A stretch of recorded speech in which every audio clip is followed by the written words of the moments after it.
Honours প্রথম বর্ষ পরীক্ষা 2025, 28 জুলাই 2026 থেকে তোমাদের পরীক্ষা শুরু হবে। তোমাদের আজকের বিশেষ ক্লাসে স্বাগত জানাচ্ছি।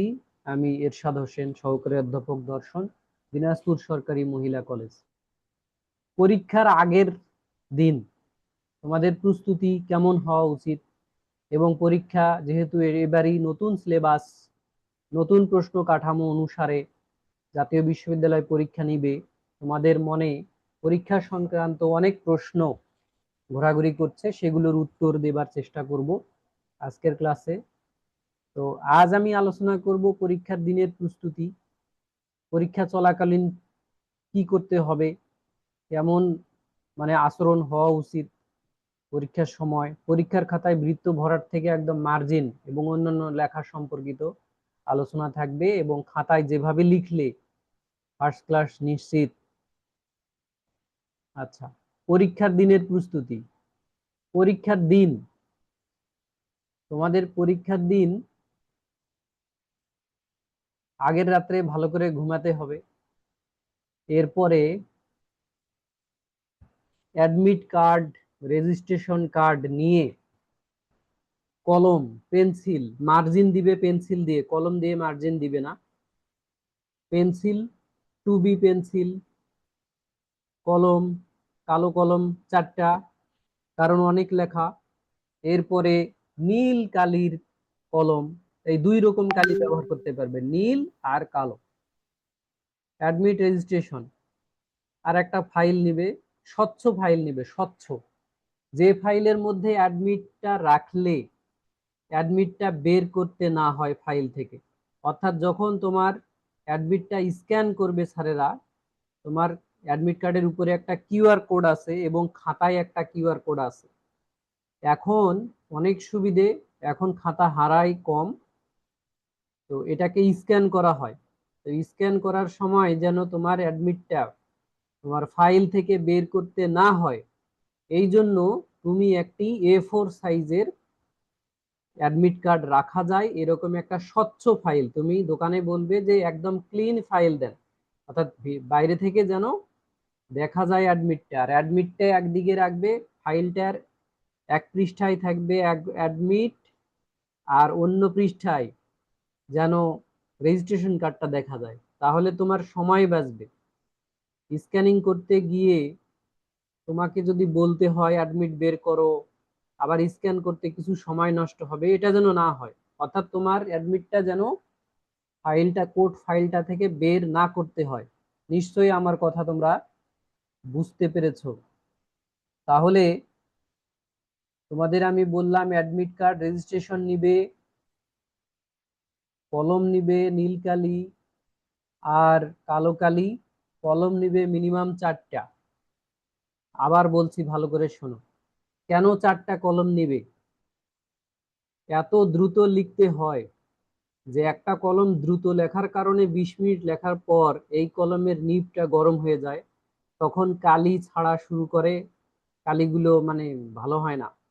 তো একটা কলম দিয়ে 20 মিনিট লিখবে, ওটা রেখে আর একটা কলম নিয়ে 20 মিনিট লিখবে, এইভাবে কলম চেঞ্জ করে লিখবে, তাহলে তোমার লেখা সুন্দর হবে, খাতার মধ্যে কালিগুলো নষ্ট হয়ে যাবে না।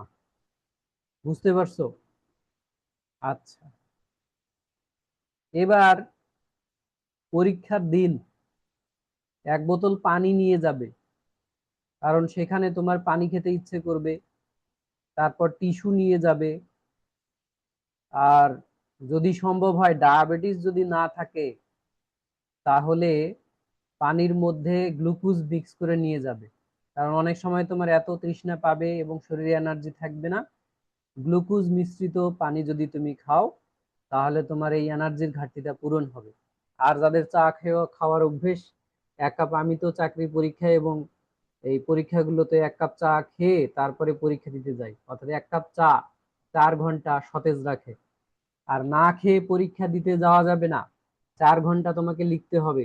আবার অনেক দূর থেকে তোমরা পরীক্ষা দিতে যাবে অনেকেই, তো যখন বেশি ক্ষুধা লাগে, দুপুরের পর তোমাদের পরীক্ষা শুরু হবে 1টার পর থেকে, 1:30টা থেকে, তো অনেকক্ষণ না খেয়ে থাকলে ব্রেন কাজ করে না। আরো দর্শনের প্রশ্নগুলো এমন যে তোমার যদি পেটে ক্ষুধা থাকে, তাহলে কিন্তু তোমার আর যে বিষয়টা তুমি আগের দিন পড়ে গিয়েছো সেটা একদম মনে থাকবে না।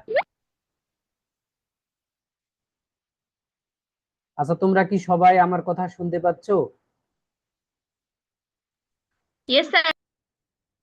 আচ্ছা, একজন জি লিখছে স্যার, যে শোনা যাচ্ছে। সে আমার কথা শুনতে পাচ্ছে না, তার অর্থ হলো তার মোবাইল নেটওয়ার্কের হয়তো ঝামেলা আছে। আমার এখানে নেটওয়ার্কে কোনো ডিস্টার্ব নাই, সবাই ঠিক মতো কথা শুনতে পাচ্ছে।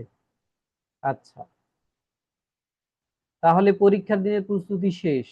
এবার আমরা শিখব পরীক্ষা চলাকালীন তোমার কি করা উচিত। পরীক্ষা চলাকালীন প্রথমে তোমাকে খাতা দেওয়া হবে, এই যে তোমার খাতা। তুমি পরীক্ষার অন্তত 20 মিনিট আগে, ভালো হয় প্রথম দিন 30 মিনিট আগে সেন্টারে পৌঁছবে। তাহলে পরীক্ষার দিন 30 মিনিট আগে সেন্টারে পৌঁছিলে সিট খুঁজে পেতে তোমার একটু সময় লাগবে। সিটে বসে কিছুক্ষণ তুমি যেন রেস্ট নিতে পারো। পরীক্ষার আগের মুহূর্তে দর্শনের ছাত্রদের কথা বলা একদম নিষেধ। অনেকে চিল্লায়া চিল্লায়া কথা বলবে, মোবাইল নিয়ে যাবে, ব্যাগ নিয়ে যাবে, সেগুলা কিন্তু শোনো, তোমাদের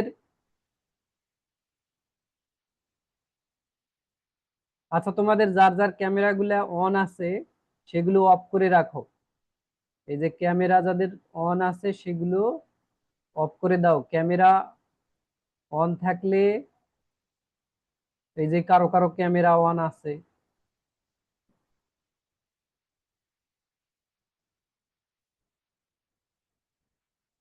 এখান থেকে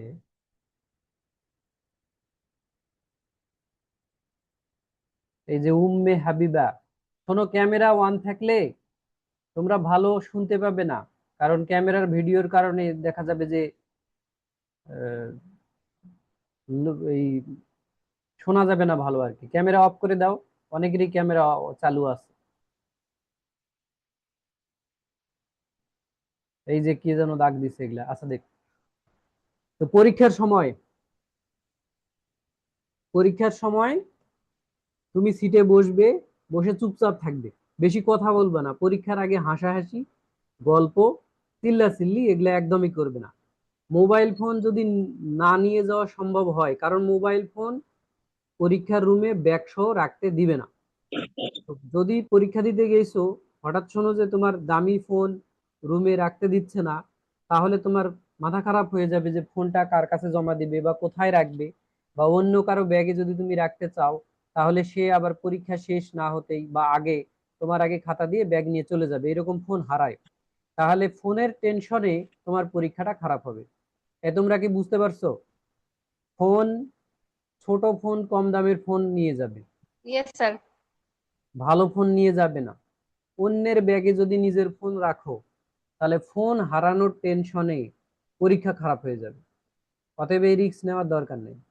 আর তোমাদের ওই ব্যাগ বই এগুলা পরীক্ষার রুমে রাখতে দিবে না। আচ্ছা, তাহলে এটা একটা গেল। এখন পরীক্ষা শুরু হওয়ার 10-15 মিনিট আগে তোমাদের খাতা দিবে। খাতা দিলে, এই যে দেখো, এটা এটা হচ্ছে তোমাদের অংশ। একটা খাতার 3টা পার্ট থাকে। উপরের অংশটি তোমাদের, এখানে তোমাদের নাম লিখতে হবে। দেখো এখানে লেখা আছে ইংরেজিতে বড় অক্ষরে। তাহলে এটা একদম রেজিস্ট্রেশন কার্ডে যেভাবে আছে, তোমাদের রেজিস্ট্রেশনে কিন্তু কোনো বাংলা লেখা নাই।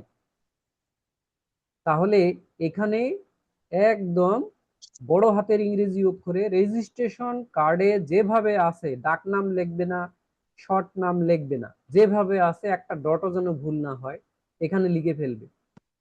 এরপর পরীক্ষার কোড, তোমাদের পরীক্ষার কোড তোমাদের অ্যাডমিট কার্ডে দেওয়া আছে। দেখো তোমাদের পরীক্ষার কোড হচ্ছে 2201। দেখতে পাইছো? এই যে দেখো, তোমাদের সবার অনার্স প্রথম বর্ষর গোটা বাংলাদেশের সবার পরীক্ষার কোড হবে 2201। এটাকে বলা হয় এক্সাম কোড। তোমাদের সেশন 24-25, এই যে দেখো সেশন, এই যে রেজিস্ট্রেশন নাম্বার এটা, আর এই যে এটা হলো রোল নাম্বার, এই যে রোল নাম্বার এটা, ঠিক আছে? আর তোমাদের পরীক্ষা কোথায় হবে? এই যে এখানে, এই যে দেখো নিচেরটাতে এই যে লেখা আছে দিনাজপুর গভর্নমেন্ট কলেজ। যার কাছে যার অ্যাডমিট আছে সে তার অ্যাডমিটে নিচের দিকে দেখো এখানে সেন্টারটা দেওয়া আছে। এই যেটাকে বলা হয় কিউআর কোড। এখানে দেখো bachelor degree honours part 1 examination 2025, অর্থাৎ তোমাদের পরীক্ষার সাল হবে 2025। আর এই যে দেখো এখানে এই যে সুস্মিতা সরকার, তুমি এই খাতার মধ্যে এটাই লিখবে, একটাও যেন কম বেশি না হয়। তাহলে এখানে ওটা লিখবে, তারপরে এখানে পরীক্ষার কোড, পরীক্ষা কোড কত 2201, বিষয় বিষয় কোড লিখবে, বিষয় কোডটা এখানে থাকে, এখানে একটু উল্টাপাল্টা আসছে। রোল নাম্বার এখানে থাকে, এখানে রেজিস্ট্রেশন নাম্বার থাকে, এখানে থাকে বিষয় কোড, পত্র কোড থাকে না। আর এখানে টিচার স্বাক্ষর করবেন। এই যে খাতার প্রথম পৃষ্ঠাটা উল্টালে এখানে এই যে লেখাটা আছে এটাতে এটা এটা পূরণ করাটা তোমাদের জন্য অনেকেরই ভুল হয়। তবে মজার ব্যাপার হলো এগুলা পূরণ না করলেও কিচ্ছু হয় না, ঠিক আছে? তাহলে দেখো এগুলা যদি ভুলও করো কিচ্ছু হবে না রেজাল্টে। আচ্ছা দেখো 1 নম্বরে কি আছে, 1 নম্বরে থাকবে এরকম যে তোমরা এখানে ফাঁকা থাকবে, এই জায়গাটা ফাঁকা থাকে, তোমাকে লিখতে হবে অনার্স প্রথম বর্ষ পরীক্ষা 2025 সাল। অনেকে 2026 লিখে আসবে, তোমাদের পরীক্ষার সাল কিন্তু 2025, অর্থাৎ পরীক্ষার সাল 2025। এই যে দেখো তোমার অ্যাডমিটে লেখা আছে এই যে 2025, অর্থাৎ জটের কারণে, সেশন জটের কারণে তোমাদের পরীক্ষাটা 2025 হচ্ছে। আচ্ছা, এখন তাহলে অনার্স প্রথম বর্ষ পরীক্ষা 2025 সাল, বিষয় লিখবে, যাদের দর্শন তারা দর্শন লিখবে, যদি ইংরেজি হয়। এখানে কিন্তু বিষয়টা মাদার সাবজেক্ট, তারা সোশ্যাল ওয়ার্ক, তারা সোশ্যাল ওয়ার্ক লিখবে, রাষ্ট্রবিজ্ঞান শুধু রাষ্ট্রবিজ্ঞান লিখবে। বিষয়ের শিরোনাম হচ্ছে তোমাদের ওই দিনের সাবজেক্টের শিরোনাম, ওই দিনের সাবজেক্টের শিরোনাম। শিরোনামটা কি? কোশ্চিন হাতে পাওয়ার পর লেখা যাবে এটা। বাংলাদেশের ইতিহাস, ভাষা, সংস্কৃতি ও পরিচয়।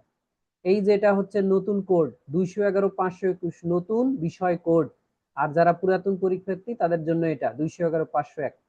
তাহলে বিষয়ের শিরোনামটা কোশ্চিনে দেওয়া থাকবে, অথবা তোমাদের যে অ্যাডমিট আছে অ্যাডমিটেও দেওয়া আছে, অ্যাডমিটে আছে ইংলিশে দেওয়া।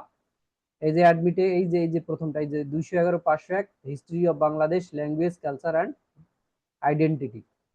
আর একটা কথা তোমাকে বলবে যে এখানে যে জাতীয় বিশ্ববিদ্যালয়টা লেখা থাকে এই খাতার উপরে তোমাকে তোমার সাবজেক্টের নাম লিখতে হবে, বলবে তোমাকে লিখতে হবে এখানে তাহলে দর্শন, অর্থাৎ নিজ নিজ সাবজেক্টের নাম লিখতে বলবে।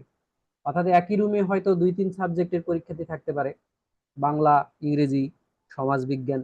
তো সেক্ষেত্রে তোমার খাতাটা যেন তোমার দর্শনের খাতার প্যাকেটেই যায়, খাতা যেন পরিবর্তন না হয়ে যায়, সেই জন্য খাতার উপরে সাবজেক্টের নাম লিখতে বলবে।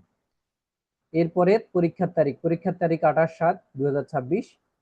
আচ্ছা, এখানে দেখো একটা লেখা আছে, এই স্থান হতে লেখা আরম্ভ করতে হবে, এখান থেকেই লেখা শুরু করতে হবে। অর্থাৎ জাতীয় বিশ্ববিদ্যালয় চায় তোমরা যেন খাতার পৃষ্ঠা নষ্ট না করো।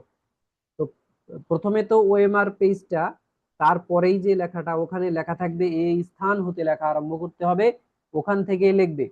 অনেকেই ওখান থেকে লেখা শুরু করে না, পরের পৃষ্ঠা থেকে লেখা শুরু করে। তো যদি কিপটা স্যার খাতা দেখে তাহলে মার্কস কম করে দিবে, বুঝতে পারছো? খাতার পেজ নষ্ট করা যাবে না। এবং অনেকে আছে খাতার একদম শেষ পৃষ্ঠাটা, খাতার শেষ পৃষ্ঠাটা, শেষ পৃষ্ঠার পিছনের দিকে অনেকগুলা নিয়ম লেখা থাকে, তো শেষ পৃষ্ঠায় কিন্তু লেখে না। তো শেষ পৃষ্ঠায় লেখে না এটাও ভুল, শেষ পৃষ্ঠায় লিখতে হবে। শেষ পৃষ্ঠায় না লিখলে মার্কস কম, একদম মার্কস কম দিবে, মানে 2-1 মার্কস কমে যাবে তোমার। টিচার মনে করবে যে তো খাতা নষ্ট করছে, বুঝতে পারছো? সবাই না মার্কস কম দিবে। আচ্ছা, এটা কি রেজিস্টার ভিডিও এখান থেকে? আচ্ছা, আমি তোমাদের একটা, এই যে দেখো আমার কাছে একটা, এই যে একটা খাতা আছে, এই দেখতে পাচ্ছ তোমরা খাতা, এই এই খাতাটার, এই কার ফোন রে, এই যে দেখো এই খাতার শেষে ঘোলা দেখা যাচ্ছে, এই যে খাতার শেষে দেখো এই যে লেখাগুলো আছে। অনেকে করে কি, অনেকে এই পৃষ্ঠাটাতে লেখে না, অর্থাৎ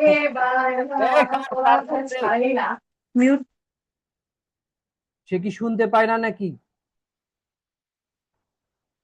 কারো ফোন হলো, কথা আসা যাবে না, ডিস্টার্ব হচ্ছে না। দেখো এই যে এই পৃষ্ঠাতে, অর্থাৎ শেষ পৃষ্ঠা, এটাতেও লিখতে হবে, এটা গ্যাপ দেওয়া যাবে না। অর্থাৎ কোনো পৃষ্ঠায় গ্যাপ দেওয়া যাবে না, তোমরা ফাঁকা থাকলেই সেখানে লিখতে হবে। আচ্ছা, তাহলে এটা এটা নিয়ে তোমাদের আর কোনো প্রশ্ন আছে? এই যে খাতার ভিতরের পৃষ্ঠায় লেখা,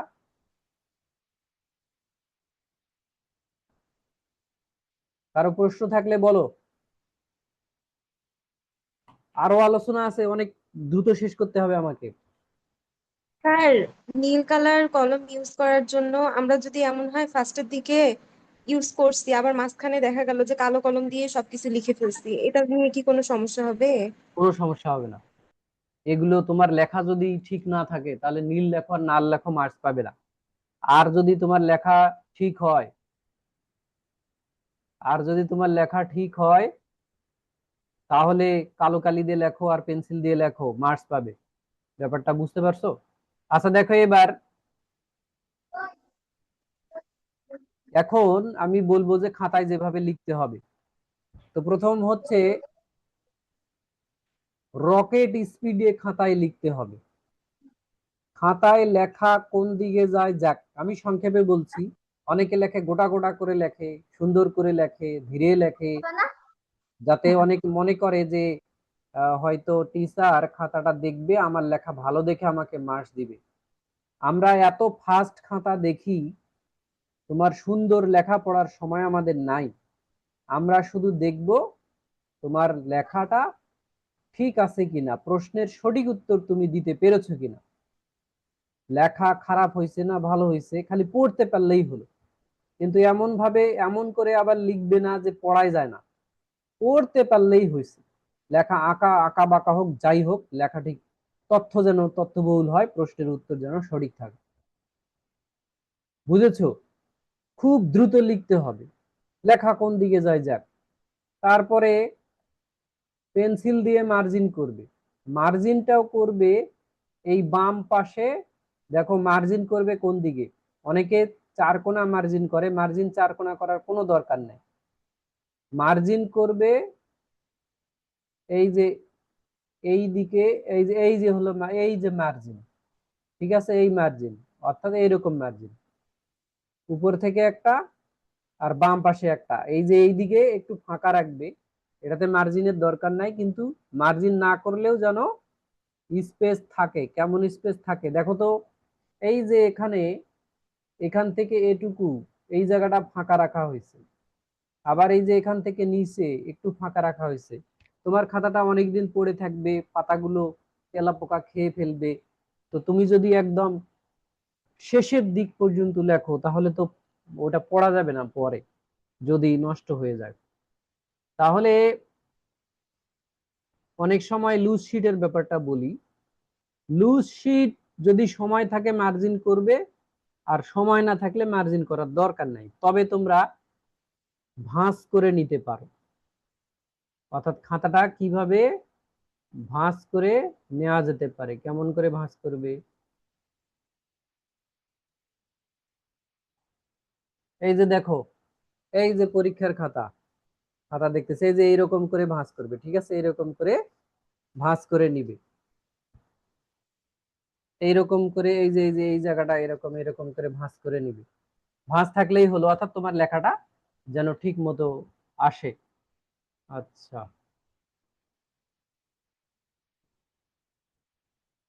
এবার দেখো লুজ শিট অনেক সময় নাম্বার লেখে না। লুজ শিটের উপরে একটা নাম্বার আছে, সেই নাম্বারটা তোমার খাতার পিছনে, মূল খাতার পিছনে অবশ্যই লিখতে হবে। এবং স্যারের কাছ থেকে ওই খাতার পিছনে, লুজ শিটের খাতার মূল খাতার পিছনে স্বাক্ষর করে নিবে। এটা অবশ্যই নিতে হবে। যদি না নেও তাহলে কিন্তু তুমি যে লুজ শিট নিছো তার কোনো প্রমাণ থাকলো না। অর্থাৎ যেই স্যার ডিউটিতে থাকবেন ইনভিজিলেটর হিসেবে, তার স্বাক্ষর নিতে হবে, লুজ শিটের নাম্বারটাও লিখতে হবে মূল খাতার পিছনে। তাহলে জীবনের সর্বোচ্চ গতিতে লিখতে হবে, লেখা বোঝা গেলেই হলো। পয়েন্ট, কোটেশন, রেফারেন্স যদি পারো নীল কালি দিয়ে দেওয়ার চেষ্টা করবে, আন্ডারলাইন করে দিবে।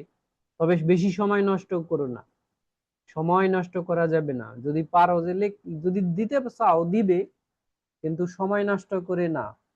আর সব প্রশ্নের উত্তর দিতে হবে, প্রশ্ন ছেড়ে আসবে না। একটা প্রশ্ন দেখা গেছে যে তুমি অনেক বেশি পারো আর একটা কম পারো, তো বেশি পারোটা লিখতে গিয়ে কম পারোটা লেখার সময় হলো না, এরকম যেন না হয়। তুমি বেশি পারা প্রশ্নটা একটু কম করে লেখো, আর যেটা কম পারো সেটাও লেখো। তোমরা কি বুঝতে পারছো? আচ্ছা, এবার একটা আমি এই প্রশ্নটা, শোনো, সব প্রশ্নের উত্তর করে আসবে, সময় না থাকলে কম করে লিখবে, না পারলে আন্দাজ করে লিখে আসবে। আচ্ছা, চেষ্টা করবে প্রশ্নের ধারাবাহিকতা রক্ষা করতে, এতে খাতা দেখা সহজ হয়, পরীক্ষক খুশি হন।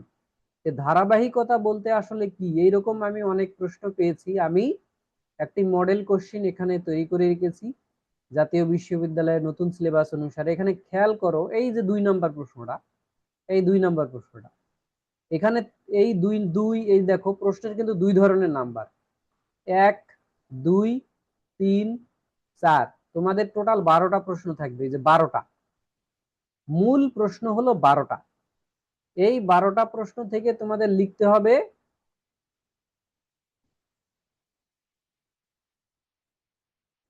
আমার এই ক্লাসটি রেকর্ড হচ্ছে, এটা ইউটিউবে দিয়ে দেওয়া হবে, সেখান থেকে তোমরা দেখে নিতে পারবে। আচ্ছা, 12টি প্রশ্ন থেকে তোমাদের 8টি প্রশ্ন লিখতে হবে, 8 10 80 মার্কস। তো দেখো, এই 1 নাম্বার হচ্ছে মূল নাম্বার, এই 1 নাম্বার প্রশ্নের মার্কস হচ্ছে 10, এই 1 নাম্বার প্রশ্নের মার্কস হচ্ছে 10। আচ্ছা, এই 1 নাম্বার প্রশ্নের আবার 3টা পার্ট আছে, ক, খ, গ। তুমি যদি ক নাম্বার প্রশ্নের উত্তর দাও তাহলে 2 পাবে, খ নাম্বারের উত্তর দিলে এটা 4 পাবে, গ নাম্বারের উত্তর দিলে 4 পাবে। অর্থাৎ 3টা প্রশ্ন 2 4 4, এইভাবে টোটাল 10। এখন তোমার কাছে মনে হলো তুমি আগে খ লিখবে, তারপরে এটার আবার ক লিখবে, তাহলে হবে না। তুমি ক লিখে তারপরে খ লিখবে, তারপরে গ লিখবে। তুমি যদি খ লেখো তাহলে পরে আর ক লিখতে পারবে না, তাহলে তুমি মার্কস পাবে না। অর্থাৎ একটা প্রশ্ন, সেটা 1 নাম্বার হোক, 2 নাম্বার হোক বা 3 নাম্বার হোক, এগুলোর মধ্যে ধারাবাহিকতা থাকতে হবে। কিন্তু তুমি মনে করো 1 নাম্বার, তোমার কাছে মনে হচ্ছে যে 3 নাম্বার প্রশ্নটা, এটা আমি একদম তিনোটাই পারি, ক পারো, খ পারো, গ পারো। সেক্ষেত্রে এই 3 নাম্বার প্রশ্নটি তুমি তোমার খাতার প্রথমেই লেখা শুরু করতে পারো। প্রথমে 3 লিখলে, তারপর 6 লিখলে, 9 লিখলে, এটা ধারাবাহিকতা রক্ষা না করলে কোনো সমস্যা নেই। ধারাবাহিকতা বলতে বোঝানো হচ্ছে যে একটি মূল প্রশ্নের ক, খ, গ এগুলার মধ্যে যেন ধারা থাকে। একজন আমাকে প্রশ্ন করছে, স্যার আমি মনে করেন 2 নাম্বার প্রশ্নের ক নাম্বারটা পারলাম না, শুধু এই 2 নাম্বারের আমি গ, এই খ আর গ লিখতে পারছি, তাহলে আমি কত মার্কস পাবো? তাহলে তুমি দেখো, তুমি 2 মার্কসের উত্তর করতে পারলে না, তুমি তাহলে এই 4 আর 4 8 মার্কসের উত্তর তোমার হলো। ও আমাকে তখন বলল যে আচ্ছা, আমি 2-এর ক না হয় না দিলাম, আমি যদি 3-এর কটা দিয়ে দেই 2-এর ক এর বদলে, তাহলে কি হবে? একদম হবে না, তোমাকে এই কই দিতে হবে। অর্থাৎ তুমি যদি 2 প্রশ্ন টাচ করো, তাহলে এটার এই 3টা দিলে 3টাই দিতে পারবে, কম দিলে দিবে, কিন্তু যেটা দিতে পারবে না অন্য প্রশ্ন থেকে, সেটা তুমি লিখতে পারবে না। আমার এই কথা কি তোমরা বুঝতে পারছো?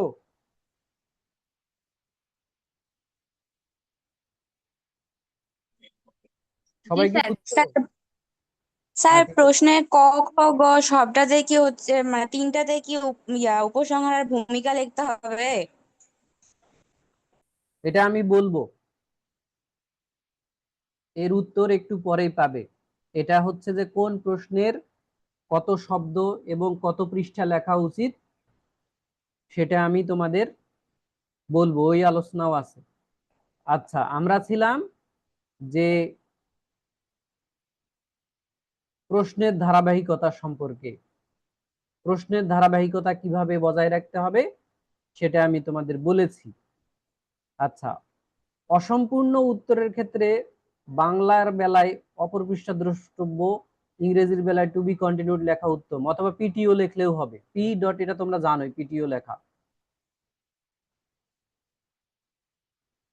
আচ্ছা, নতুন প্রশ্ন নতুন পৃষ্ঠা থেকে শুরু করা ভালো, তবে গুচ্ছ প্রশ্নের ক্ষেত্রে তা প্রযোজ্য হবে না।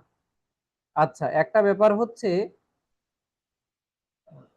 ভালো করে দেখো, আমি আর একবার তোমাদের খাতা দিয়ে এক্সাম্পল দিয়ে দেখাই।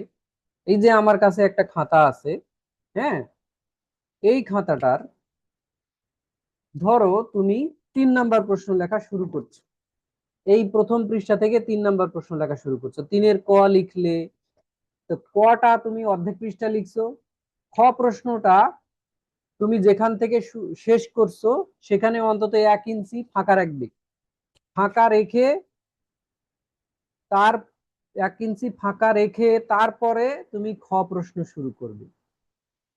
খ প্রশ্ন শেষ হলে তার 1 ইঞ্চি ফাঁকা রেখে গ প্রশ্ন শুরু করবে। অর্থাৎ একটা প্রশ্ন শেষ আর একটা প্রশ্নের শুরু, এদের মাঝখানে যেন একটা অনেক বড় ফাঁকা থাকে। এটা রাখার উদ্দেশ্য কি, যাতে টিচার যখন, পরীক্ষক যখন খাতাটা দেখবেন, তিনি যাতে সহজে বুঝতে পারেন যে একটা প্রশ্ন শেষ হয়ে আর একটা প্রশ্ন শুরু হয়েছে। আমার কথা কি বোঝা গেছে? আচ্ছা, এখন মনে করো একটা প্রশ্ন, 3 নাম্বার প্রশ্নের তুমি ক খ গ লিখে ফেললে, তো গ প্রশ্নটা লিখে অর্থাৎ 3 নাম্বার প্রশ্ন শেষ করছো, এই এটার অর্ধেক, একটা পৃষ্ঠার অর্ধেক পর্যন্ত খরচ হয়ে গেছে। এই যে একটা পৃষ্ঠার এই অর্ধেক পর্যন্ত ইউজ হয়ে গেছে। তো সেক্ষেত্রে তুমি কি এই অর্ধেক পৃষ্ঠা থেকে আবার অন্য আরেকটা পৃষ্ঠা শুরু করবে? অবশ্যই না। তুমি একটা নতুন পৃষ্ঠা থেকে শুরু করবে। কার ফোন বাজে? তোমরা কি আমার কথা বুঝতে পেরেছো?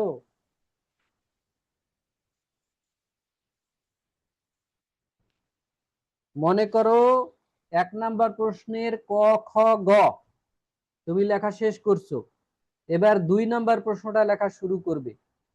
তো 1 নাম্বার প্রশ্নটা শেষ হয়েছে একটা পৃষ্ঠার অর্ধেক পর্যন্ত লেখার পরে, তো তুমি কি 2 নাম্বার প্রশ্নটা আবার ওই যেখান থেকে শেষ হয়েছে সেখানে অল্প একটু গ্যাপ দিয়ে শুরু করবে?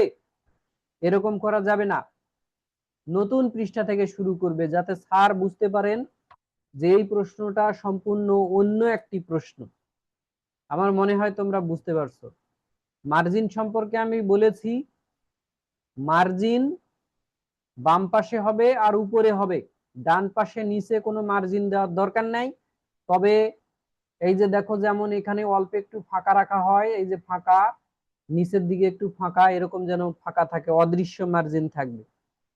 মার্জিন দিবে পেন্সিল দিয়ে, মার্জিনের ভিতরে অর্থাৎ বাম পাশে যে এই যে মার্জিন, এই যে মার্জিনটা দেখছো, এই দিকে লেখা যাবে না, এটা তোমার জন্য না। মার্জিনের এই যে উপরে, উপরের মার্জিনটার উপরে লিখবে না, বাম পাশে এই মার্জিনের বাইরে লিখবে না। তোমার লেখার অধিকার হচ্ছে এই জায়গাটাতে, অর্থাৎ মার্জিনের ভিতরের পৃষ্ঠাতে। গেল। এবার খালি খালি পৃষ্ঠা ভরবে না, যা লিখবে বুঝে শুনে লিখবে, কাটাকাটি এড়িয়ে চলার চেষ্টা করবে।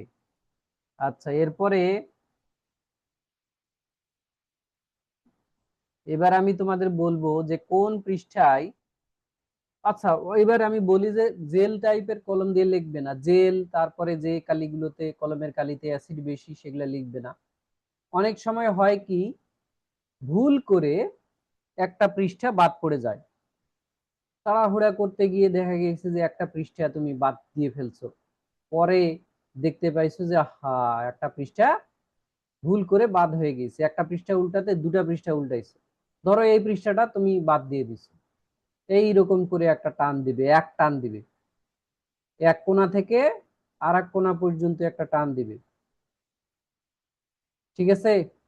তাহলে আমরা বুঝবো যে এটা তুমি নিজে চাও নাই, এটা হয়ে গেছে, নেট বন্ধ করেনি কিন্তু বন্ধ হয়ে গিয়েছে, এরকম একটা ব্যাপার। আচ্ছা, এবার প্রতিটি নম্বরের জন্য কত সময়, আচ্ছা আমরা এবার এই যে একটা প্রশ্নের প্যাটার্ন দেখব। এখানে আমার এই ক্লাসটি আর 2 মিনিট চলবে, এরপরে আমি নতুন করে ক্লাসটি আবার অন্য প্রশ্ন নিয়ে শুরু করব। আচ্ছা দেখো, আমরা একটা নমুনা মডেল প্রশ্ন দেখতে পাচ্ছি। এই যে এইরকম প্যাটার্ন এই প্রশ্ন আসবে, দুটা নমুনা প্রশ্ন দিচ্ছে। এই যে এবার আমি তোমাদের বলবো যে কোন, যেমন 2 মার্কসের প্রশ্ন কত শব্দের মধ্যে লিখতে হবে, কত পৃষ্ঠা, কত সময় পাবে, কারণ তোমাদের নতুন প্রশ্ন প্যাটার্ন অনুসারে টাইম ম্যানেজমেন্টে অনেক সমস্যা হবে।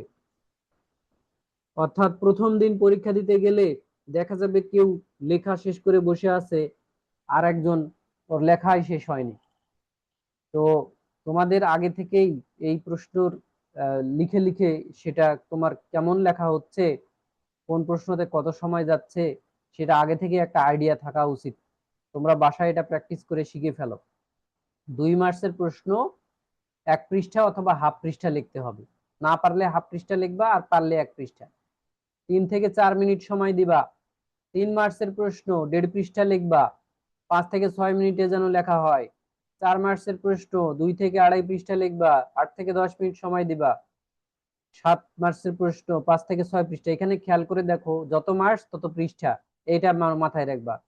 4 পৃষ্ঠা মানে 2.5 পৃষ্ঠা লিখলেই হবে, ঠিক আছে? দেখো 10 পৃষ্ঠা, 9 থেকে 10 পৃষ্ঠা, কম লিখলেও সমস্যা নাই, অত কিছু লিখতে পারবে না। একটা 10 মার্কসের প্রশ্ন, অর্থাৎ তুমি একটা প্রশ্ন 20 মিনিট 24 মিনিট সময় পাবে, 24 মিনিটের বেশি যাবে না। খেয়াল করে রাখবে যে একটা প্রশ্ন 3টা ক খ গ আছে, 3টা লিখতেই যেন 24 মিনিটে শেষ হয়। তাহলে তোমরা সময় ব্যবস্থাপনা সম্পর্কে কোনো প্রশ্ন থাকলে বলো।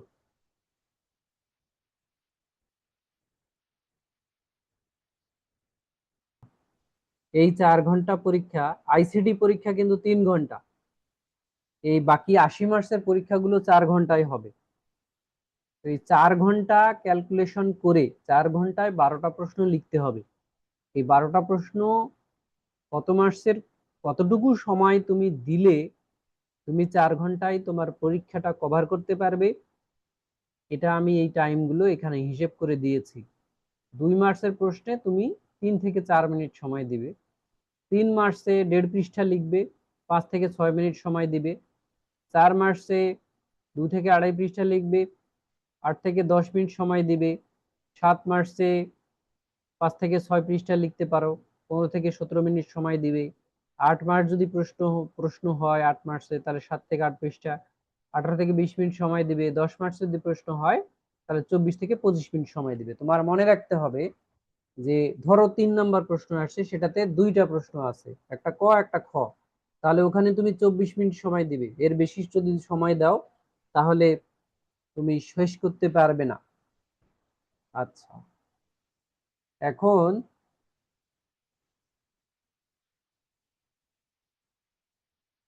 হাতে লেখার আকার, পয়েন্ট, মনে রাখবে যে একটা প্রশ্নে পয়েন্ট পয়েন্ট করে প্যারা প্যারা করে লিখলে মার্কস বেশি আসে। এবার আমি বলবো, অনেকেই আমাকে প্রশ্ন করছে যে আমি যে নোটগুলো দিয়েছি সেই নোটে 2 মার্কসের প্রশ্নে, 3 মার্কসের প্রশ্নে ভূমিকা ও উপসংহার খুবই কম লেখা আছে। 2 ও 3 মার্কসের প্রশ্নের ক্ষেত্রে ভূমিকা উপসংহার এগুলো লেখা লাগবে না, যদি পারো 1 লাইনে দিতে পারো, ঠিক আছে? তাহলে খাতায় একটি প্রশ্নের 3টি, তোমাদের বড় প্রশ্নগুলোর কথা আমি বলছি, একটা প্রশ্নকে তুমি 3টা ভাগে ভাগ করবে। দর্শনের প্রশ্নের কথা বলছি, অন্য যে ন্যারেটিভ প্রশ্নগুলো আছে রচনামূলক, সেগুলোর কথাও বলছি, অন্য সাবজেক্টের যারা আছে। প্রথমে ভূমিকা লিখবে, 4 মার্কস, 4, 5, 6, 7, 8, 9, 10 এই মার্কসের প্রশ্নগুলোর ক্ষেত্রে। তাহলে প্রথম কথা হচ্ছে যে আমাদের 2 মার্কস, 3 মার্কসের প্রশ্নের জন্য ভূমিকা উপসংহার না লিখলেও চলবে। যদি একান্তই মনে হয় যে তুমি লিখবে, 1 লাইনের বেশি লেখার কোনো প্রয়োজন নেই। বড় প্রশ্নগুলোর ক্ষেত্রে প্রত্যেকটা প্রশ্নকে তুমি 3টা পয়েন্টে ভাগ করবে। প্রথমে তুমি একটা ভূমিকা লিখবে, ভূমিকায় কি থাকে? ভূমিকায় সরাসরি পয়েন্টে হিট করবে, প্রশ্নটি কোন দার্শনিকের বা কোন থিওরির তা প্রথম 3 লাইনে লিখে ফেলবে। এরপরে ভূমিকা লেখা শেষ হলে এবার তুমি মূল বডির দিকে যাবে। মূল বডিতে কি থাকবে? ঢালাও ভাবে প্যারাগ্রাফ লিখবে না, সাব হেডিং এবং পয়েন্ট ব্যবহার করবে। অন্য কালির কলম নীল কালি দিয়ে দার্শনিকের বিখ্যাত দুই একটি কোটেশন হুবহু তুলে দিতে পারো, এতে মার্কস বেড়ে যাবে। এবং 3 নাম্বার যে পার্টটার কথা আমি বলছি, এটা হলো সমালোচনা ও উপসংহার। দর্শনের প্রশ্ন সাধারণত সমালোচনা থাকে, উপসংহার দিতে হয়। দর্শনের যে কোনো মতবাদের শেষেই ওই মতবাদটার যে দুর্বল দিক বা অন্য দার্শনিকরা যে সমালোচনা করেছেন সেগুলো দিতে হয়, এবং শেষের দিকে নিজের একটি উপসংহার টানবে। মানে আমার নোটগুলো পড়লেই তোমরা বুঝবে। আমি এখন এই প্যাটার্নে একটি দর্শনের কিভাবে উত্তর দিতে হয়, দর্শনের প্রশ্ন সেটা বলবো। আচ্ছা, দর্শন বিষয়ক প্রশ্নের উত্তর টু দা পয়েন্ট লিখতে হয়, এগুলা আমি আগেও বলছি। যেমন এই প্রশ্নটা, এটা 2 মার্কসের একটা প্রশ্ন। এই 2 মার্কসের প্রশ্ন দেখো, এখানে আমি 1 লাইনের একটা ভূমিকা দিছি, কিন্তু ভূমিকা শব্দটি এখানে লেখি নাই। তারপরে আমি শাব্দিক দিক থেকে এর অর্থ দিছি, এরপরে আমি বডিতে বেশ কিছু কথাবার্তা লিখছি, এবং শেষে এসে আমি একটা উপসংহারের মতো দিয়েছি।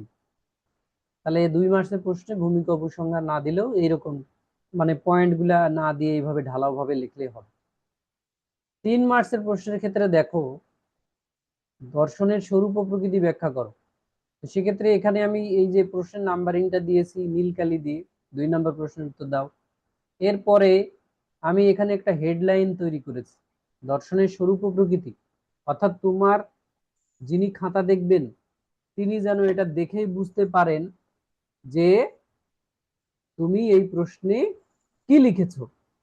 এই কারণে আমি এই প্রশ্নটাকে, এই ব্যাখ্যা করো শব্দটি বাদ দিয়ে আমি এখান থেকে লিখলাম দর্শনের স্বরূপ ও প্রকৃতি, এটা আমার হেডিং। তাহলে প্রশ্ন থেকে তোমাকে একটা হেডিং তৈরি করতে হবে, সেই হেডিংটা নীলকালি দিয়ে বড় করে লিখবে, যাতে স্যার খুব সহজে বুঝতে পারেন যে তুমি এখানে কি লিখতে যাচ্ছ। তারপরে দেখো, এটার ভূমিকা আমি দিয়েছি 1.5 লাইন। তারপরে যে এইভাবে প্রশ্নটা শেষ করেছি, আর এইরকম ডায়াগ্রাম দিবে কলম দিয়ে এঁকে, এরকম একটু ফ্লোচার্টের মতো লিখবে। এগুলা টিচাররা খুবই পছন্দ করে। অর্থাৎ যতটুকু পারা যায় একটু নকশা, মানে যাতে বোঝা যায় যে তুমি বোঝানোর চেষ্টা করেছো আর কি। যেহেতু অনেকেই প্রথম ক্লাসটিতে জয়েন করতে পারেনি বা জয়েন করছে শুনতে পাইনি, আমি আরেকবার এগুলো রিভিউ করছি। পরীক্ষার দিনের অ্যাডমিট কার্ড, রেজিস্ট্রেশন কার্ড দুটাই মূল কপি তোমাকে নিয়ে যেতে হবে।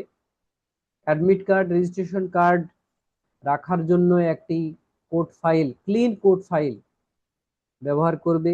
এই কোড ফাইলে অ্যাডমিট রেজিস্ট্রেশন কার্ডটি থাকবে। এটি যেন এই অ্যাডমিট কার্ড যখন স্যাররা স্ক্যান করতে চাইবেন যেন এটা বের করতে না হয়। অর্থাৎ ক্লিন হলে ওই বের না করেই স্ক্যান করা যায়। পরীক্ষা চলাকালীন কথাবার্তা বলবে কম, দেখাদেখি করবে না। তারপর মোবাইল ফোন নিয়ে যাবে না, ব্যাগ না নিয়ে যাওয়াই ভালো। কারণ এই মোবাইল ফোন কোথায় রাখবে, বা কারো ব্যাগে যদি রাখো তাহলে সেই মোবাইল হারানোর টেনশনে পরীক্ষা খারাপ হয়। তারপর পরীক্ষার মার্জিন দিবে পেন্সিল দিয়ে, বাম পাশ উপরে বৃত্ত ভরাট করবে, রেজিস্ট্রেশন নাম্বার লিখবে। তারপরে আমি দেখিয়েছি যে আহ, নিজেকে চাঙ্গা রাখার জন্য একটা চা খেয়ে যাবে, অথবা পানির বোতল নিয়ে যাবে, বোতলে পানিতে গ্লুকোজ একটু মিক্স করা থাকবে, সেটা মাঝে মধ্যে খাবে। ডায়াগ্রাম গুলো তুমি কলম দিয়েও আঁকতে পারো, আবার পেন্সিল দিয়েও আঁকতে পারো, কোনো সমস্যা নাই। পেন্সিল দিয়ে আঁকাই ভালো, কারণ পেন্সিল দিয়ে অনেক সময় যদি বিকৃত হয়ে যায় সেটাকে আবার মুছে আবার নতুন করে আঁকা যায়। এখানে রেজিস্ট্রেশন কার্ডে যেভাবে নাম আছে ইংরেজি বড় হাতের অক্ষরে সেখানে লিখতে হবে, এগুলা ঠিক মতো পূরণ করবা। তারপরে এটার পূরণ করার ক্ষেত্রে আমি বলেছি যে এখানে অনার্স প্রথম বর্ষ পরীক্ষা 2025 সাল, তোমাদের পরীক্ষার সাল 2026 না 2025? বিষয়ের নাম, যাদের বাংলা তারা বাংলা লিখবে, যারা দর্শন তারা দর্শন লিখবে, যারা রাষ্ট্রবিজ্ঞান তারা রাষ্ট্রবিজ্ঞান লিখবে। বিষয়ের শিরোনাম, ওই দিন যে পরীক্ষাটা থাকবে কোশ্চিনে ওই সাবজেক্টের নামটা, ওই দিনের সাবজেক্টের নাম। যেমন বাংলাদেশের ইতিহাস 28 তারিখে আছে, ভাষা সংস্কৃতি পরিচয়। বিষয় কোড লিখবে কোশ্চিন দেখে 211 521, অ্যাডমিট কার্ডেও দেওয়া আছে, এটা পুরাতন সিলেবাস। রে কে ঘুরালো এটা রে, কে যেন স্ক্রিনে টাচ করছে। তারপরে পরীক্ষার তারিখ দিয়ে দিবে। তারপর আমি তোমাদের লুজ শিট নিলে নাম্বার লিখবে, এগুলা সব বলেছি, মার্জিন দেওয়া। এরপরে নমুনা প্রশ্ন দেখিয়েছি।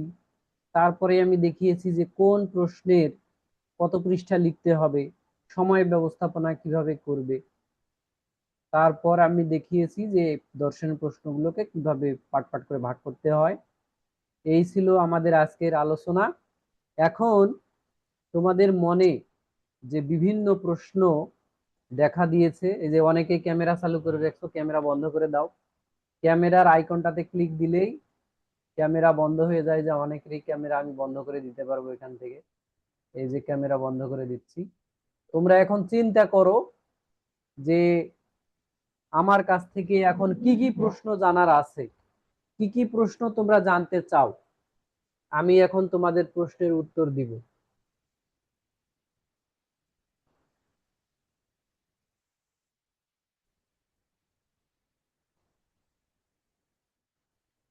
কারো কোনো প্রশ্ন থাকলে আমাকে জিজ্ঞাসা করো।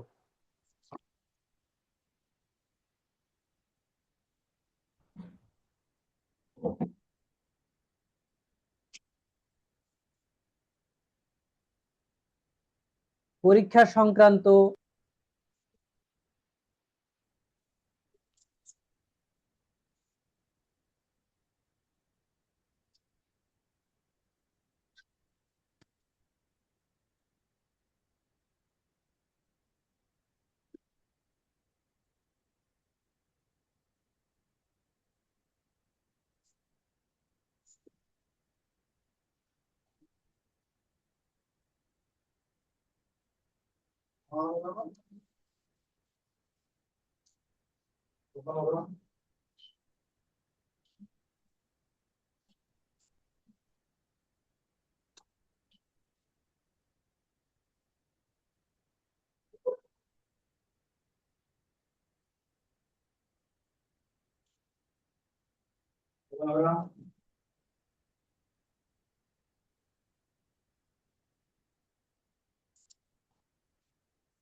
স্যার, আমাদের প্রশ্নের প্যাটার্ন কি এমন আসবে?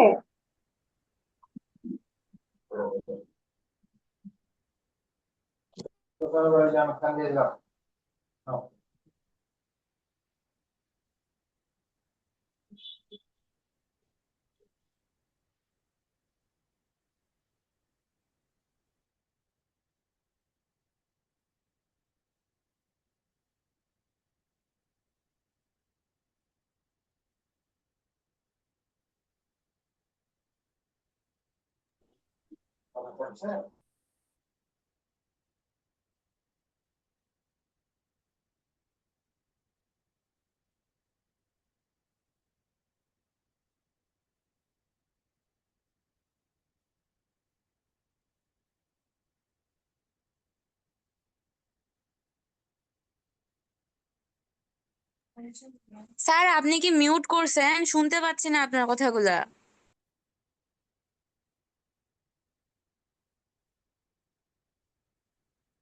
এবার কি শোনা যাচ্ছে? জি স্যার। হ্যাঁ, ঠিক আচ্ছা, শোনা প্রশ্নের যাচ্ছে। উত্তর কিভাবে লিখবে সেটা আমি বলি। একজন বলছে যে, যেমন ধরো এই যে 2 নাম্বার প্রশ্ন, তো এখানে 2 নাম্বার প্রশ্নের উত্তর, তো এই প্রশ্নটা যদি ক মার্কসের হয় তো সেক্ষেত্রে এখানে লিখতে হবে এই যে এরকম, এই যে 2 নাম্বার, এই যে দুই দুই নাম্বার প্রশ্নের উত্তর এই যে ক। এখন তুমি যদি খ নাম্বার প্রশ্নের উত্তর লিখতে চাও, দুইয়েরই খ, সেক্ষেত্রে তোমাকে লিখতে হবে এই যে এরকম 2 খ, এরকম লিখতে হবে, এই যে এরকম। প্রত্যেকটা প্রশ্ন যেন বোঝা যায় কোন খ, সেটা যেন বোঝা যায়। তোমরা কি বুঝতে পারছো? এই দেখো, আমি কিন্তু শুধু খ লেখিনি, আমি কি লিখছি, 2 খ প্রশ্নের উত্তর, যাতে সহজে বুঝতে পারা যায় প্রশ্নের উত্তর। আচ্ছা, তাহলে এটা এখন স্যার আমাদের প্রশ্নের প্যাটার্ন একটু করে আর তাহলে প্রশ্ন নিয়ে আর কোনো ঝামেলা নাই। তারপর প্রশ্নের ধারাবাহিকতা নিয়েও কোনো ঝামেলা থাকার কথা না। ধারাবাহিকতা আমি বুঝাইছি যে মূল প্রশ্নের ধারাবাহিক। ধরো তুমি 3 নাম্বার প্রশ্ন লিখবে, 3 নাম্বারে 3টা পার্ট আছে, ক খ গ। তাহলে 3 নাম্বার প্রশ্নের উত্তর লেখার সময় তোমাকে আগে লিখতে হবে 3 নাম্বার ক প্রশ্নের উত্তর, 3 নাম্বার খ প্রশ্নের উত্তর, 3 নাম্বার গ প্রশ্নের উত্তর। তুমি ধরো 10 নাম্বার, এই যে এটার মধ্যে যেন এই 3টা ক খ গ এর মধ্যে একটা ধারাবাহিকতা থাকবে। তুমি 11 নাম্বার প্রশ্নটা বেশি পারো, ভালো পারো, তাহলে তুমি প্রথমেই এটা লিখতে পারো। তারপরে মনে হলো যে 5 নাম্বার প্রশ্নটা ভালো পারো, তো তারপর 5 নাম্বার প্রশ্ন লিখবে। এটাকে ধারাবাহিকতা নষ্ট বলে না। ধারাবাহিকতা হচ্ছে যে একটা প্রশ্ন মূল প্রশ্নের আন্ডারে ক খ গ এর ধারাবাহিকতা যেন থাকে। ঠিক আছে?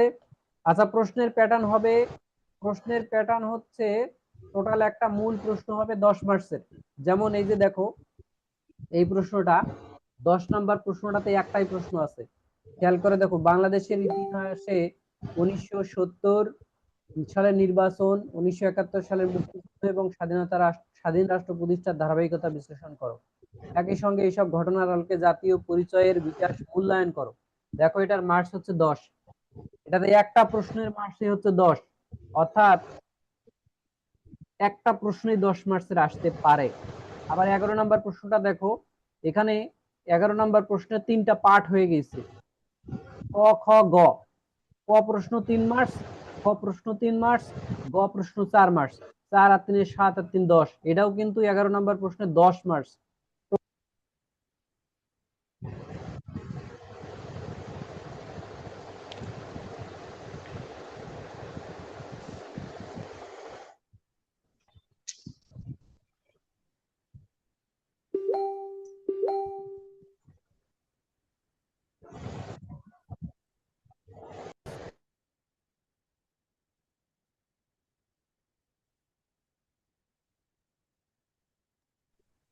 স্যার আপনার কথা শুনছি না।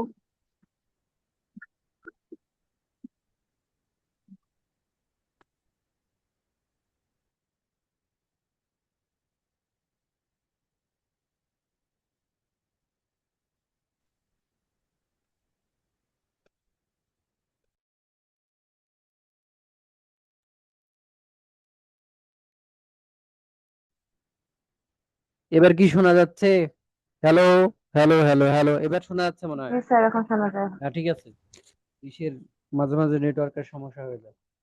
আচ্ছা দেখো আমার এই প্রশ্নের প্যাটার্ন, এই যে দেখো এই 5 নাম্বার প্রশ্নটা, এটাতে কিন্তু দুইটা মাত্র প্রশ্ন আছে, ক প্রশ্ন খ প্রশ্ন। তাহলে দেখো এখানে ক নাম্বারে 5 মার্কস, খ নাম্বারে 5 মার্কস। আবার এই যে 6 নাম্বার প্রশ্নটা দেখো, এই যে 6 নাম্বারে একটা প্রশ্নই 10 মার্কস, এই 6 নাম্বারে একটা প্রশ্নই 10 মার্কস। আবার 7 নাম্বারে দেখো এটার 3টা প্রশ্ন, এই 7-এর কয়টা প্রশ্ন? 7-এর হচ্ছে 2টা প্রশ্ন, 3টা প্রশ্ন, এইরকমই প্রশ্ন আসবে। আচ্ছা এখন আমি এই যে শুনতে পাওয়ার সমস্যা গেছে, স্যার আপনার কথা শোনা যাচ্ছে না। স্যার আমাদের 10 মার্কসের জন্য মোট কত পৃষ্ঠা লিখতে হবে? 10 মার্কসের জন্য সব থেকে ভালো হয় 9 পৃষ্ঠা লিখলে, অর্থাৎ 1 মার্কসে 1 পৃষ্ঠা। যদি না পারো 6 পৃষ্ঠার কম লিখবে না।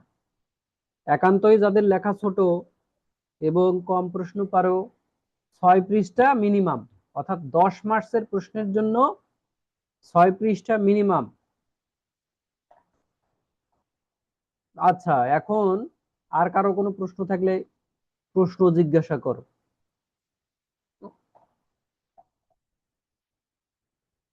কারো কোনো প্রশ্ন আছে?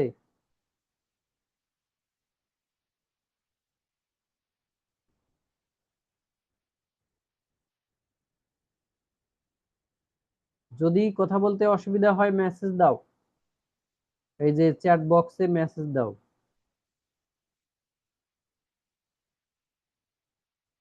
একজন লিখছে, স্যার লেখা খারাপ হলে কি কোনো প্রবলেম হবে?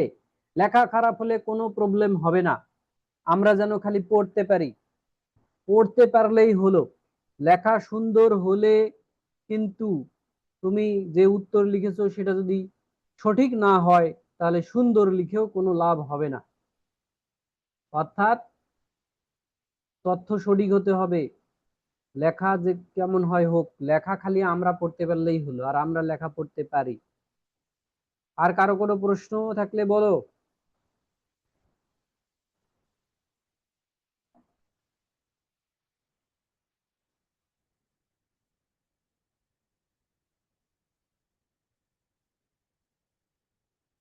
বিষয় আর বিষয়ের শিরোনাম, সহজ কথাই হলো এই বিষয়টা হচ্ছে তোমাদের অনার্সের সাবজেক্ট। অনার্সের সাবজেক্ট হচ্ছে তোমরা দর্শন তোমাদের সাবজেক্ট। যারা বাংলা বিভাগের স্টুডেন্ট তারা লিখবে বাংলা, যারা ইংরেজি বিভাগের স্টুডেন্ট তারা লিখবে ইংরেজি। তাহলে মনে রাখো এই 2 নম্বরে তোমাদের একটা মাদার সাবজেক্ট, অর্থাৎ তুমি যে বিষয়ে অনার্স করছো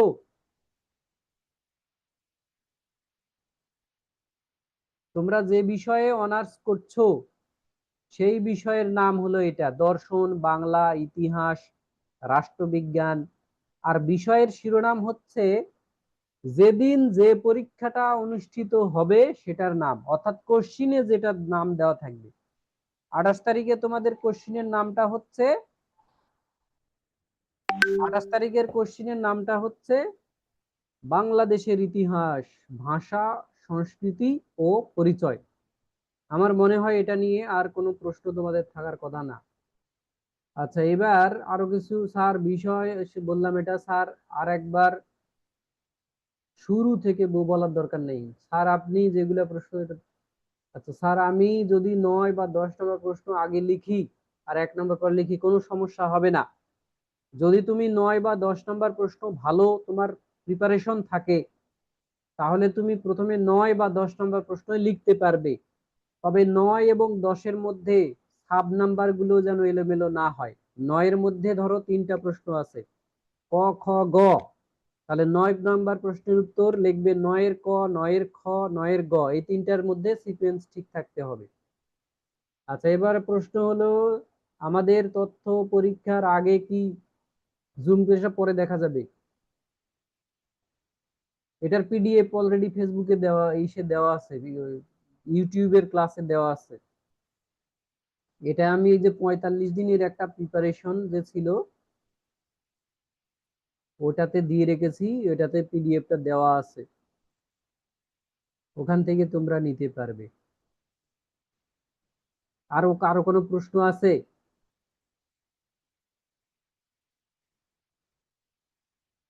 কারো কোনো প্রশ্ন থাকলে বলো, আমাদের সময় খুব হাতে কম।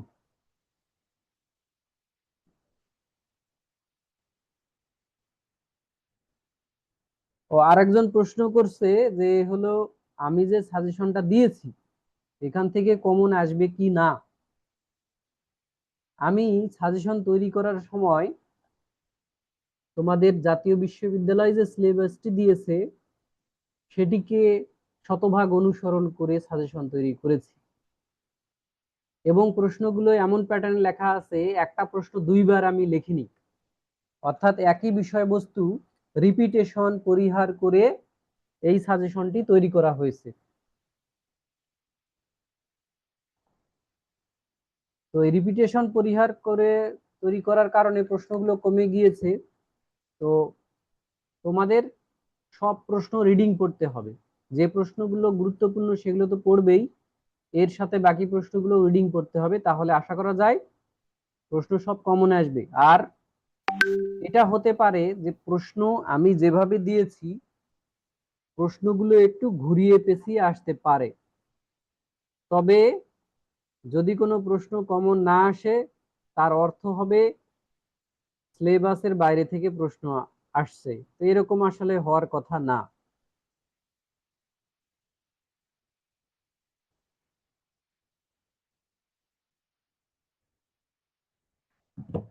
তোমরা নিশ্চয়ই বুঝতে পারছো। আচ্ছা, এরপরে আর কারো কোনো প্রশ্ন থাকলে বলো।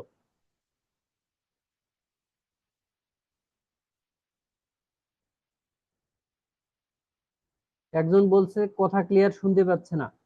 নেটওয়ার্ক যদি তোমার এলাকার নেটওয়ার্ক যদি দুর্বল থাকে তাহলে কথা শুনতে পাবে না, মানে এটা আসলে ইন্টারনেটের স্পিডের উপর নির্ভর করে।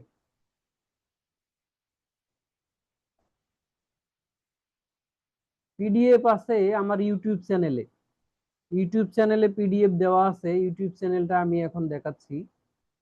আচ্ছা,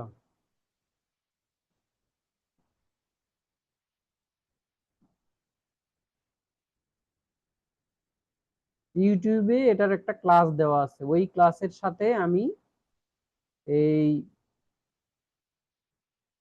দিয়ে রেখেছি, আসলে ক্লাসটা দিয়ে রেখেছি। আমি দেখাচ্ছি যে কোথায় পাবে এটার পিডিএফটা, নিয়ম কানুন গুলো। এই যে অনার্স প্রথম বর্ষ, এই যে আমার এটা ইউটিউব চ্যানেল, এটা লার্নিং উইথ এরশাদ স্যার, এটা লিখে সার্চ দিলেই হবে ইউটিউবে। এখান থেকে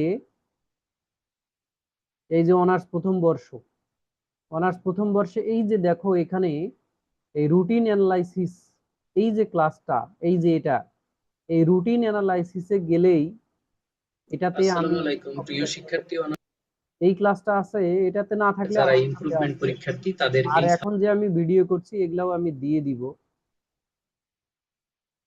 আচ্ছা, কোথায় কোথায় কোথায়,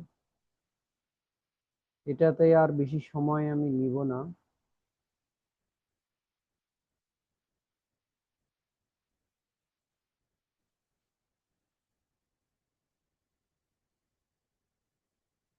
এই যে এটা এই যে দর্শনের প্রথম বর্ষ, এই যে এটাতে এই যে দেখো, তোমরা নতুন সিলেবাসে প্রথম পরীক্ষা। এই যে এটাতে পিডিএফটা দেওয়া আছে। বিসমিল্লাহির রহমানির রহিম। আসসালামু আলাইকুম প্রিয় শিক্ষার্থী, অনার্স প্রথম বর্ষ পরীক্ষা 2025। তোমরা এখান থেকে তোমরা ডাউনলোড